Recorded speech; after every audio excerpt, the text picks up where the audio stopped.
I'm joined now by Abby Walsh, Rachel Minogue, and Ciara Doyle. Thanks, ladies, for coming in here to talk to me. It's a week away from a big Munster final. You have been here before. You have been winners of the county final, so it's a big day. I'll start off with you, Abby. There, you'll be lining out wearing number 2, I'm sure, on next Saturday afternoon.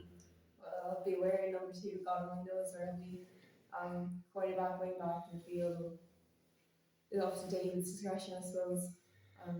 Won't find out till Friday, really. I want to go.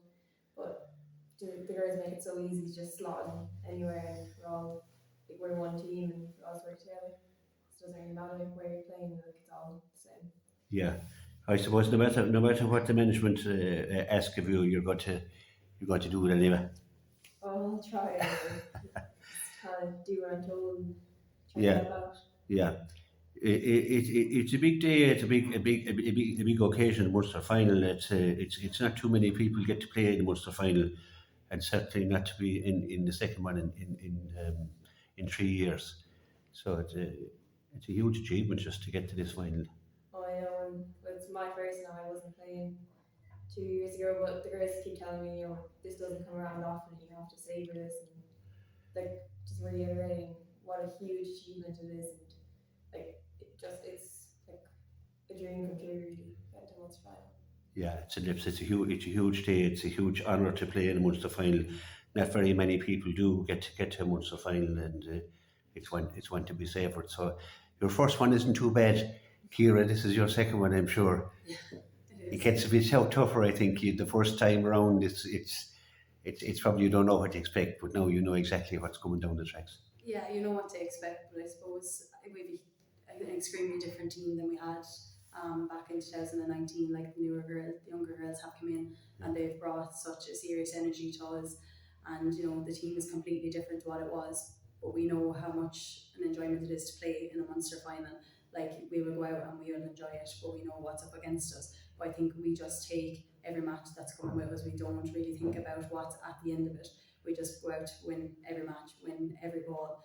And David and the lads have us so well prepared for this. Like they've left absolutely no stone unturned since last January when we first met on Zoom and then did our own training. So we're just going to really enjoy it, but we're going to go out with serious work rate, and we're going to go out with a serious vengeance, I suppose, after when we won the title in 2019, and then in coming back in 2020 to not even get to our own final within Clare. We have a serious vengeance, which I think was seen this year, and we're going to go out and give it absolutely everything now on Saturday and hope that we can come away with the honours.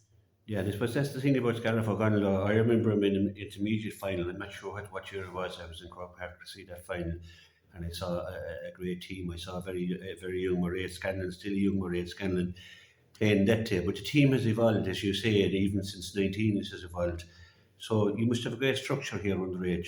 We do. Like the club have an absolute great structure set up. Like the development from the younger girls up is phenomenal with everyone that's involved.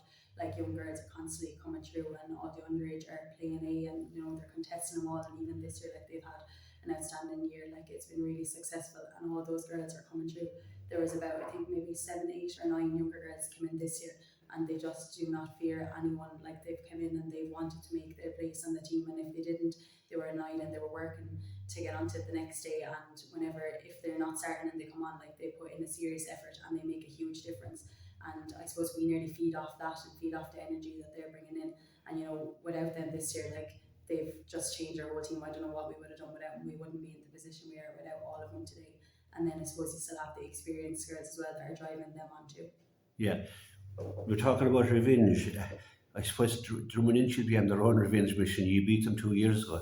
Absolutely, like they're a serious side. They didn't win 3 tips in a row for nothing, and this is their 3rd consecutive Munster final. Like it was only a short time ago that they won this year's Munster, so they'll come in with serious vengeance as well, and they're going to want to win a Munster title. But everyone that gets to this stage is going to want to. No one's going to give anything up easy. Like we're going to want to win it as much as they do, and it's just going to come down to who wants it the most on the day and the work rate, and who puts in the serious effort. Like it's going to be a really tight match. I'm sure it'll come down to the line, like all of our last few matches have. But we're just hoping that we'll put in enough, and we have faith that we'll be able to put in enough to get come out on the right side of the draw. Yeah, And Rachel, you didn't get, it's been, you're battle hardened at this stage. I mean, I was saying to the lads earlier, I remember outside in Kilmaley where you played Aina Kilnagona, you had revenge definitely on your mind that day. That was a tough game because the conditions were very trying out there, and you proved that that you were worthy champions, obviously in 2019, that you were able to come back then and get back into the final. And then when you got to the final, my God, you had some battle with True Clonlara over the 2 days as well. Yeah, I think it's a great credit to Clare Crowley that our championship is so competitive. Even in the group stages, while there's a large enough margin in some of the matches, it wasn't really reflective of the matches at times because they were all dogged. Every single team put in such a huge performance, and yeah, especially against Ina, we knew that they had won the day before and that they were gunning for us and we were gunning for them, and we hadn't played them in knockout since we knocked them out in 2019 in the semi-final. So I think we both respect each other off the pitch enough to know and to give it our all when we're on the pitch. And then again, once we're playing Troop, yeah, so the first match was colossal. They threw everything at us and we threw everything at them. Yeah, so really all our matches this year have come down to the wire and within a couple of points. So I think the next day will be no different, but we're well used to it. So hopefully we'll be able to come out on top. Yeah. In that county final, in the drawn game, True Clonlara really threw everything at you, and they really came at you, and they've got some fantastic players who really turned up on the day as well. But that's when champions really show their true nature, to be able to get that draw. First of all, it could have gone either way, obviously, but to quill that onslaught from Scariff, from True Clonlara, that's a real testament to how good you are. Yeah, well, we obviously, the flip side of that is we obviously let them back into it after the first, after being quite dominant in the first half. Yeah. But yeah, definitely the last 10 minutes we dug in, we weren't accepting losing on that kind of final. So I think it's just credit to all the players, even Abby coming up in the last few minutes and popping the ball over the bar to Josh. Yeah, so it's a huge effort from everybody, and I think we'll never die. And if we do, I'm not envisioning ever dying on the pitch this year, but yeah, we'll give it our all, and that's as much as we can do. Yeah, Abby, you were short enough, I'd say, after scoring that famous pint. Well, I don't know now, just muscle memory really didn't really think too much, and by the time I went over, it was Ben really kind of hit me that, oh my god, that was the point to draw the game. But it takes real guts and determination. I mean, you're at the end of the game, you're tired, and one thing on your mind, and you were able to do it for a young player like yourself. It's fantastic. I suppose, but I can't really take any of the credit because Bob came out and put over. I don't even know how many frees, and I was just the one who was lucky enough the ball just came to me and I was able to slot it over and keep us going. Yeah, Ciara, you have to look after both centre back and full back. You're in and out.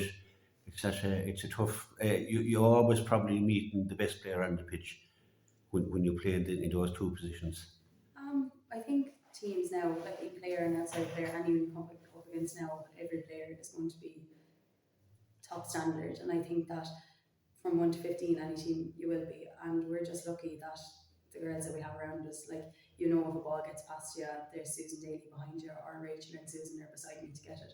And we don't focus too much on other teams or other players really, we just focus on ourselves because we have faith in ourselves and we know that the players that we have, like even Abby there, she's not really taking credit for a point that she got, and a lot of the younger girls don't really take the credit and they don't realise how good they are. We're privileged to be playing alongside them, they're phenomenal players, and same with the older girls as well, and we just really enjoy playing together and we just have full faith in one another. And I wouldn't like to have any other players in our team. We're just delighted to have our group of players that all work hard enough and work together and all have the same mindset and the same goal, and we'll just continue working to reach where we want to. Yeah, as a player yourself now, and would you be aware of how popular camogie has become, especially since they changed the rules a bit? I've often said this now, that camogie today reminds me of the hurling that I used to play back in the 70s and 80s, where it was kind of a man-to-man game more than, and that's the way camogie is now. It's player on player, and positions are very important, and obviously team play as well. But do you notice how much women's sport in particular, and women's sport and camogie in particular, has really exploded now into huge followings and everybody really interested now? Yeah, there's been a huge push to get women's sport on the up, and I suppose it's a credit to everyone that's involved.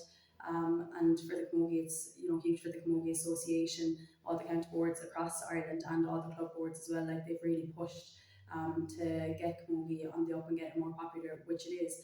I suppose for us, we're lucky that we're coming from such a supportive club, and that between males and females, everyone wants to be part of the club, everyone wants to follow you, and everyone wants to support you. And I think, yeah, since the rule changes came in, Camogie's got a lot more free flowing, and in fairness, a credit to the refs, like for 99% of the time, refs are letting it go, and refs are making the game a lot better as well, and that's a credit to them too.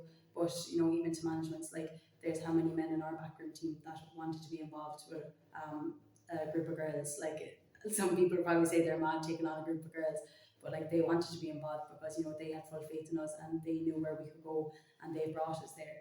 And even then, the women that are involved as well, like they've been involved with the club for years, and it's just the continued support you're getting from around you, and then even like the whole county is behind you as well. And yeah, Camogie has definitely come on a lot, and the game has gotten better, it's gotten faster. But I think always that the one thing that the girls always had was girls would never give up. If it was in a match, if you were down 1 point or 30 points, you'd stay giving the same effort, and they continuously stay going. And I feel like people have really recognised that and realised how much the game has developed, and they're just happy to support and happy to watch it as well. Yeah, absolutely. I suppose the week is in it, and I just like to mention Ashley Murphy, like, and you're young girls, you're around her age, and it's just to, Rachel, would you like to take that one just to say, just to acknowledge what happened and how we all, especially us men, we have to really have a look at ourselves now and how we be, our behaviour, whatever, So. Yeah, I think definitely. I think all our hearts go out to her family. But yeah, for sure, it's definitely a societal problem that we all have to tackle. We don't realise, even I'd say the three of us and everybody going out for a walk on Thursday, you're like, oh, can I go for a walk? Can I go for a run? And even, let's say, when you're going out tonight, maybe you think about it, but going for a run is basic, Yeah, a basic absolutely, thing. And yeah, we're all second guessing ourselves now, but from our point of view, it's great to be involved with a bunch of girls who make us confident and yeah, make everybody safe. And we're in a safe place, but I suppose Tullamore is also a safe place. So yeah, definitely just a societal reflection on what type of place you want to live in.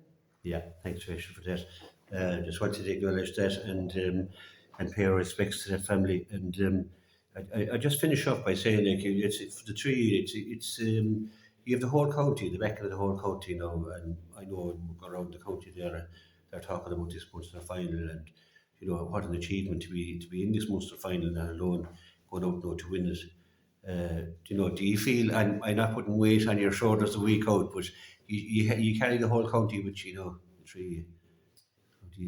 Yeah, I think there's beauty in the Munster campaign and in All Ireland campaigns because that's when the whole county does get behind you. Because obviously there's huge rivalry with club on club, but yeah, every single person getting behind you, and even they were saying upstairs for Scariff Bay that the Harty final is on the same day as our match in Mallow, so Tulla will be playing that. So hopefully everyone will get out to support each other. I think anytime you do kind of go past Munster and you're not neck on neck with your neighbouring club, there's huge support, and I think that's a testament to Clare GA, Clare Camogie, and Clare Ladies Football, and just Clare generally, that once you go on further, people get behind you and they want you to succeed. Yeah.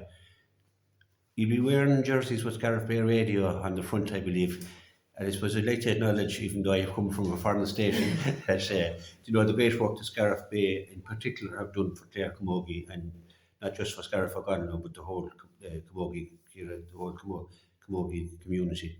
Absolutely, since they started, like they have went from the bottom of Ireland to the top, they've been to everywhere supporting club games between hurling, camogie and football as well, and they supported county games as well, and I think that they really started putting Clare Camogie on the map as well for us. Like they have broadcasted nearly every match. I don't think that I have been involved in the match that Scariff Bay haven't done, and it's a huge testament to them and the community that's behind them as well, and their continuous support as well, and we really appreciate it. But we also appreciate everyone in the community support and everyone in the county as well. And we actually did a fundraiser there over Christmas, and we'd like to thank everyone that actually did donate to that. It was extremely successful. David and the lads had just a phenomenal setup, and just thanks to everyone that did donate to us and has supported us throughout our journey and as we continue it on as well. Absolutely. You'll never know what it's like to be inside in the same box as Leo Doyle and Pat. I don't want to. That's pressure. But listen, you're three wonderful young ladies. As a 90 kilometre man, I'm very proud of you to be playing in the Munster final, and I'm really looking forward to travelling down to Mallow and getting behind you. And we wish you the very best of luck, and I'm sure you got to bring home the silverware. Thank you. Thanks very much, lads. The Dailies are still outside.